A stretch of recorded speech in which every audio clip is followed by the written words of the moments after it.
Les Jeux paralympiques se terminent ce soir. Ce matin, la Belgique a remporté une nouvelle médaille, une médaille de bronze en marathon. C'est Frédéric Vandenait qui est arrivé 3e, un marathonien amputé de la main droite il y a 7 ans à la suite d'un accident de travail.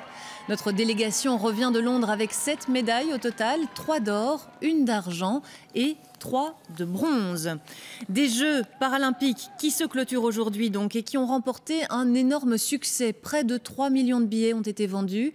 L'image du sport paralympique semble avoir progressivement évolué, notamment grâce à des athlètes comme Oscar Pistorius qui a aussi participé au JO pour Valide. Je vous propose de découvrir le reportage tourné par notre correspondant Étienne Duval durant ces Paralympiques. On ne croyait pas revoir ça après les Jeux Olympiques, mais tous les jours à Stratford, autour du stade, c'est la même cohue. Les épreuves paralympiques font le plein. Pour la première fois de l'histoire des Jeux, toutes les places, soit 2,5 millions de billets, ont trouvé preneur.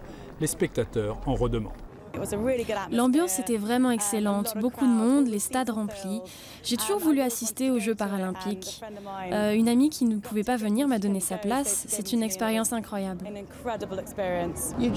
D'habitude, on voit des handicapés en fauteuil roulant et ils ne peuvent pas faire grand-chose. Là, on les voit s'adapter et courir avec des prothèses.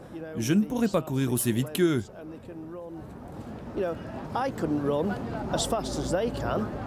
Bref, Londres continue à surfer sur la vague olympique. En plein centre de la capitale, à Trafalgar Square, les passants peuvent regarder les épreuves en direct sur grand écran et s'essayer au sport paralympique comme le volleyball assis que pratiquent habituellement les amputés des jambes.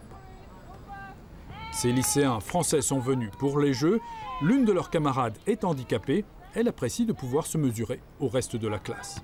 On va dire qu'ils ont la même mobilité que moi et ça fait plaisir entre guillemets de les voir en train de galérer un petit peu parce que justement on se rend bien compte que c'est pas que justement cette discipline assise est beaucoup plus difficile qu'on le pense et justement j'ai bien aimé, voilà. D'autant plus, note-t-elle, que ce type de sensibilisation n'existe pas encore en France. Ici, il s'est passé quelque chose grâce au phénomène Londres 2012. Les athlètes paralympiques font aussi rêver les enfants valides. Pour eux, je suis une sportive de haut niveau, une athlète au sens plein. Mon handicap ne compte pas, c'est ça l'important, d'être pris tel qu'on est. Mais même à Londres, l'ampleur de l'engouement a surpris et on attend de voir quel effet concret il aura sur la place des handicapés dans la vie de tous les jours.